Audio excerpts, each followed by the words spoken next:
Okay Google, wo kann ich mein Auto aufbereiten lassen? Und wenn du auch wissen willst, wie dein Standort über Google gefunden wird, bleib dran. Die Möglichkeiten, sich Werben zu präsentieren und Kunden zu finden, sind immer vielfältiger geworden und genauso oft steht ihr und stehe auch ich dann vor der Frage, wo kann ich mich effektiv präsentieren, wo kann ich Werbung platzieren, um auch wirklich von den richtigen Kunden zum richtigen Zeitpunkt gefunden zu werden. Und in diesem Video möchte ich dir eine Möglichkeit, ein Tool mit an die Hand geben, wie du wirklich eine hohe Auffindbarkeit gerade bei Google für deine Kunden in deiner Region findest und so auch qualifizierte Aufträge und qualifizierte Anfragen bekommst. Da gibt es einen ganz einfachen Trick, den verrate ich dir jetzt. Wie gesagt, du hast natürlich zahlreiche Möglichkeiten für dein Unternehmen zu werben und Kunden zu gewinnen. Und wenn du da noch einen tieferen Einblick haben möchtest, guck dir auf jeden Fall mal den GVMA Online-Kurs an. Dort werden alle, oder nicht alle, aber viele Möglichkeiten gerade für den Start ausreichend beschrieben. In diesem Video möchte ich jetzt auf ein ganz wichtiges Medium zu sprechen kommen und das ist Google. Die meisten verwenden Google, um nach Dingen zu suchen. Und gerade das Synonym wir googeln etwas zeigt natürlich, welche Marktmacht diese Suchmaschine hat. Es gibt auch zahlreiche andere Suchmaschinen und auch Empfehlungen. Es gibt Yelp, es gibt TripAdvisor, gerade für Restaurants und auch noch andere verschiedene Möglichkeiten, Apple Maps, Google Maps, um Unternehmen oder Dienstleistungen zu finden. Aber die meisten werden irgendwie doch auf Google zurückgreifen und auch Google-Ergebnisse nutzen. Und vielleicht kennst du es ja selber von dir, wenn du nach einem neuen Restaurant suchst oder einer neuen Autowerkstatt und du googelst diese Werkstatt oder das Restaurant, dann liest du dir meistens, zumindest geht es mir so, die Rezensionen dazu durch. Und du achtest natürlich darauf, wie ist die Gesamtbewertung des Unternehmens, bei dem ich plane, Kunde zu werden, und auch, was schreiben da Leute, ist das Lob oder die Kritik in einem sinnvollen Zusammenhang, weil es gibt natürlich immer mal Ausreißer, Familienmitglieder geben immer gerne 5 Sterne und der eine oder andere Idiotenkunde gibt auch mal 1 Stern, aber durch diese Rezension kannst du ein Gefühl dafür bekommen, wie zuverlässig ist dein Unternehmen und sind die Kritikpunkte, die vielleicht in der Rezension genannt werden, relevant für dich. So kann es zum Beispiel sein, wenn ein Nutzer von einem Restaurant 1 Stern gegeben hat und schreibt, hatte einen Tisch neben der Toilette und dauernd ging da die Tür auf und zu, kann es vielleicht für dich gar nicht relevant sein, weil du weißt, dass deine Reservierung nicht bei der Toilette ist. Also du kannst diese Rezension auch nutzen, um das Unternehmen für dich zu bewerten. Und genauso können deine Kunden auch deine Rezension nutzen, um deine Vertrauenswürdigkeit zu bewerten und noch viel wichtiger, Google als Suchmaschine rankt dein Unternehmen höher in der Suche, wenn du gute Rezensionen hast. Was bedeutet das? Das Thema Google Ranking ist eine Branche für sich. Es gibt sogenannte SEO und SEA, das ist quasi Suchmaschinenoptimierung bezahlt und unbezahlt, also organisch und bezahlt. Gibt es Agenturen, die nur das machen. Es gibt Firmen, die sich darauf konzentrieren, Geld, also Werbeanzeigen zu schalten auf alle möglichen Suchbegriffe in deiner Region zum Thema Fahrzeugaufbereitung. Keramikversiegelung, Lackaufbereitung, Politur, Innenraumreinigung, was es da alles so gibt. In diesem Spiel kannst du gerne mitspielen. Das würde ich dir aber nicht auf eigene Faust empfehlen, weil wie gesagt, es gibt Agenturen, die sich nur darum kümmern. Und wenn dein Konkurrent eine Agentur hat, die richtig Ahnung davon hat und du keine Ahnung davon hast, nimmt Google natürlich trotzdem gerne dein Geld, du wirst trotzdem schlecht gerankt. Eine gute Variante, um wie gesagt ein gutes, organisches, also unbezahltes Ranking zu bekommen, sind sehr gute Google-Rezensionen. Das heißt, achte im ersten Schritt darauf, dass du deine Kunden motivierst, dir Google-Rezension für deine Dienstleistung zu schreiben. Das kannst du auf verschiedene Varianten machen. Du kannst dir natürlich darum bitten, du kannst in deine E-Mail-Signatur eine Notiz hinzufügen, bitte bewerten Sie uns auf Google. Du kannst auf deine Rechnung schreiben, bitte bewerten Sie uns auf Google. Oder aber du kannst deinem Kunden einen Mehrwert bieten, wenn er dich bewertet. Weil es gibt natürlich Leute, die haben ein starkes Mitteilungsbedürfnis und die bewerten einfach so alle möglichen Unternehmen. Sieht man auch bei Google Local Guide. Wenn hinter einem Nutzer Local Guide steht, bedeutet das, dass er sehr viele Bewertungen schreibt. Die meisten von uns und mich eingeschlossen schreiben selten Google-Bewertungen und wenn eigentlich nur, wenn irgendwie was Blödes passiert ist und dann mal eine schlechte Bewertung schreiben will. Ist jetzt nicht schön, aber es ist tatsächlich so. Das heißt, überlege dir doch im ersten Schritt einmal, wie kannst du deine Kunden dazu motivieren, welchen Mehrwert kannst du ihnen liefern im Gegenzug für eine Google-Bewertung. Kleines Achtung an dieser Stelle. Du darfst keinen direkten Gegenwert bewerben. Das heißt, wenn du sagst, du kriegst einen 50-Euro-Gutschein, wenn du mich bei Google bewirbst, könnte das nach dem Gesetz über den unlauteren Wettbewerb, also wettbewerbsrechtlich, unzulässig sein. Das heißt, ein Konkurrent aus deiner Nähe könnte dich dafür abmahnen lassen, was sehr teuer ist und du müsstest es unterlassen. Ob das passiert, ist eine andere Frage. Ich will es nur erwähnen, nicht, dass es am Ende heißt, ich rufe euch hierzu auf, unlauteren Wettbewerb zu betreiben. Ihr werdet dafür abgemahnt und seid böse auf mich. Sucht euch einfach eine geschickte Möglichkeit. Vielleicht könnt ihr mit den Kunden ins Gespräch kommen und sie einfach darum bitten und ihnen erklären, wie wertvoll das für sie ist. Und wenn sie dir einen Gefallen tun, dann kannst du ja vielleicht auch überlegen, ob du im Gegenzug denen vielleicht einen Duftbaum schenkst oder irgendwas. Wie gesagt, hier beachte diese Grenzen. Wo kein Kläger, da kein Richter. Also wenn es niemand mitbekommt, kann auch nichts passieren. Überleg dir einfach, welchen Grund sollte dein Kunde haben, dich bei Google zu bewerten, und leg wirklich deinen Fokus auf Google-Bewertung, weil das ein ganz, ganz, ganz starkes Marketing-Tool ist, damit du wirklich gefunden wirst und auch von den richtigen Kunden gefunden wirst. Ich merke bei uns im Betrieb, dass wir immer mehr Kunden bekommen, die mir sagen, wenn sie zur Besichtigung kommen, ich habe eure Google-Rezension gelesen und das war ja sehr überzeugend, deswegen bin ich hier bei euch. Also unterschätzt dieses Tool nicht. Gerade, wie gesagt, du hast die Möglichkeit, ohne Werbung zu schalten, gut bei Google gerankt zu werden unter dem Begriff Fahrzeugaufbereitung in deiner Region und auch unter verschiedenen anderen Schlagworten. Dafür wechseln wir jetzt hier mal auf meinen Bildschirm.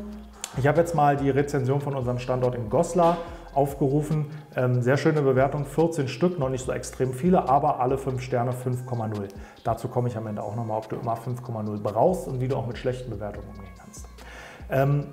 Das, worauf ich jetzt eingehen möchte, kam von dem lieben Robert, habe ich hier auch auf dem anderen Bildschirm offen, gucken wir uns auch gleich nochmal an, vom Autolackaffen-Standort Eiskirchen. Der hat das abends in der Recherche einfach mal rausgefunden, dass es noch eine Erweiterung der Vorteile dieser Google-Rezension gibt.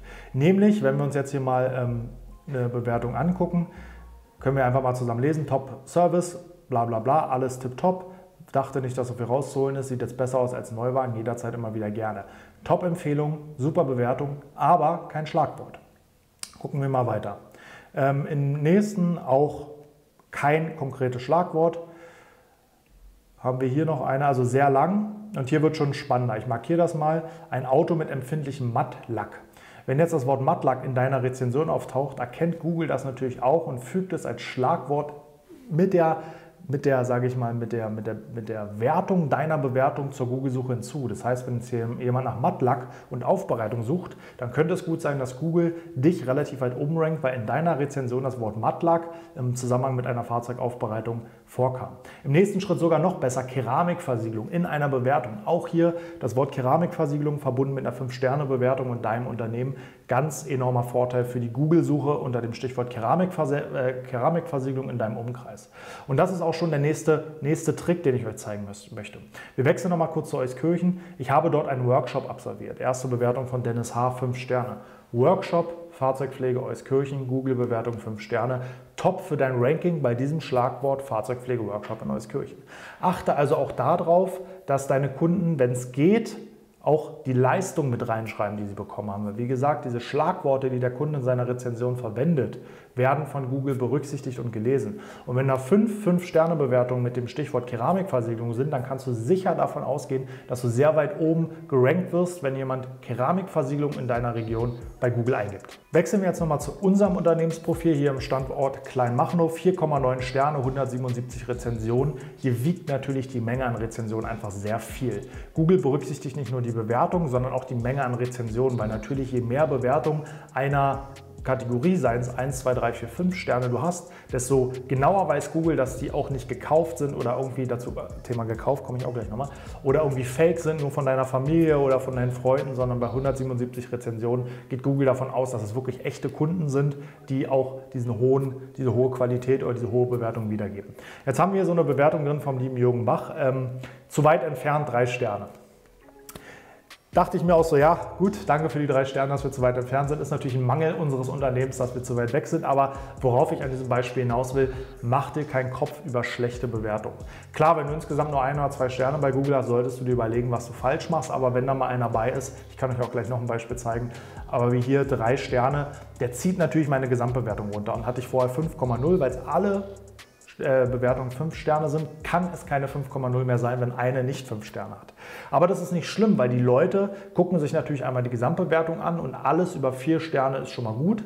Und dann lesen sich natürlich auch schlechte Bewertungen durch, lassen sich mit Absicht schlechte Bewertungen anzeigen. Und wenn dann jemand liest, zu weit entfernt, würde ich, wenn ich Kunde wäre, das natürlich werten und sagen, ja gut, das hat natürlich nichts mit dem Unternehmen zu tun. Und selbst wenn mal ein Kunde eine fachlich begründet schlechte Bewertung schreibt. Ich versuche jetzt mal hier eine zu finden. Das wird jetzt wahrscheinlich wird wahrscheinlich einen Moment dauern, bis ich die gefunden habe. Aber selbst wenn ein Kunde mal eine fachlich begründete, nicht so gute Bewertung schreibt, versuch nicht eine Agentur zu bezahlen. Es gibt Dienstleister, die lassen die Bewertung löschen und so.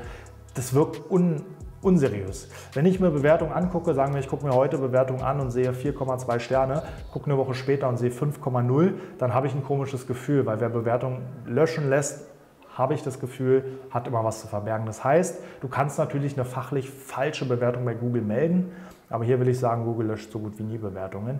Nichtsdestotrotz, ich würde immer, gerade unter schlechten Bewertungen, eine Antwort schreiben. Weil diese Antwort liest vielleicht der Kunde auch, aber der ist vielleicht auch schon verloren, vielleicht war er sauer, sowas geht ja immer mal schief. Aber auf jeden Fall liest das jemand, der diese schlechte Bewertung liest. Und wenn du dann eine sachliche Antwort schreibst, hast du die Chance, in deiner Antwort anderen Kunden zu erklären, was hier schiefgelaufen ist und warum sie sich keine Sorgen um diese eine schlechte Bewertung machen sollen. Das heißt, nutz auf jeden Fall jede schlechte Bewertung, Feedback einzuholen und auch ernst gemeint vielleicht mit dem Kunden nochmal in Kontakt zu treten, um die Situation zu lösen. Vielleicht gab es ja am Ende nur Missverständnis und der Kunde lässt sich irgendwie, oder der Fall lässt sich klären und am Ende löscht der Kunde seine Bewertung und macht doch eine bessere Bewertung daraus. Aber selbst wenn nicht, selbst wenn du sagst, der Fall ist hoffnungslos, hier geht gar nichts mehr, schreib eine sachliche Antwort, in der du für andere Kunden erklärst, was hier aus deiner Sicht schiefgelaufen ist, und dann werden diese Kunden diese Bewertung lesen und vielleicht verstehen, warum sie schlecht ist und sich keine Sorgen darüber machen, dass du ein schlechter Dienstleister bist. Zum Abschluss noch ein Thema allgemein zu Google-Rezensionen. Im Gegensatz zu Amazon, Lieferando und anderen Portalen hat Google es wirklich geschafft, ein verlässliches Bewertungsportal zu schaffen, weil Google in direkter Weise keinen Vorteil durch gute Bewertungen hat. Amazon hat natürlich einen Vorteil, wenn Artikel eine gute Bewertung haben, weil dann werden sie mehr verkauft, Amazon verdient mehr Geld. Genauso bei Lieferando. Wenn ein Restaurant gute Bewertung hat, wird er öfter bestellt, Lieferando verdient mehr Provision. Google hat erstmal keinen direkten Vorteil von guten oder schlechten Bewertungen. Das heißt, wir haben hier ein relativ seriöses Bewertungsportal, worauf sich die Leute auch verlassen können. Und generell muss ich sagen, finde ich, sind die Bewertungen schon sehr realistisch. Natürlich hast du immer mal die Familienangehörigen mit bei, die am Anfang 5 Sterne raushauen, aber so insgesamt über die Zeit mit den 10, 20, 50, 100, 200, 1000 Bewertungen sinkt oder steigt die Qualität und auch die Aussagekraft der Bewertung. Das heißt, mach dir da keine Sorgen, gerade am Anfang sammel einfach Bewertungen, gerne auch von deiner Familie und deinen Freunden, natürlich im Idealfall, wenn sie deine Arbeitsweise und deine Dienstleistung kennen, und motiviere deine Kunden, Bewertungen zu schreiben, weil Google-Rezension ist wirklich ein mächtiges Tool, um Bewertungen zu sammeln und auch gut gefunden zu werden. Und ein wichtiger Schritt, den du unbedingt machen musst, ist, dich bei Google als Unternehmen zu registrieren, sonst gibt es dich gar nicht. Irgendwann mit der Zeit findet Google dich auch, aber nutz aktiv den Schritt über Google My Business. Google einfach mal Google My Business, dann findest du alles, was du tun musst. Registriere dort dein Unternehmen, schreib Öffnungszeiten in, eine Telefonnummer, Website, Kontaktdaten, sodass dein Unternehmen sowohl in Google selber als auch in diversen anderen Suchmaschinen und auch in Kartendiensten, Apple-Karten, Google-Karten und was es da noch so gibt, auch gefunden wird und als Unternehmen gelistet wird, sodass Kunden dich überhaupt bewerten können. Wenn du noch Fragen dazu hast oder andere Tricks und Tipps zum Thema Selbstständigkeit in der Fahrzeugaufbereitung haben willst, gönn dir auf jeden Fall den GVMA Online-Kurs, alles hier verlinkt. Dort gehe ich in der Tiefe in über 3,5 Stunden Videomaterial nochmal auf alle Themen rund um die Unternehmer oder das Unternehmertum als in der Fahrzeugpflege ein. Ansonsten, wenn du Fragen hast, melde dich gerne bei uns per E-Mail oder auch gerne per Instagram oder auch hier in den Kommentaren. Vielen Dank fürs Zuschauen, abonniere den Kanal und drück die Glocke, um kein Video zu verpassen. Wir sehen uns beim nächsten Mal. Hau rein!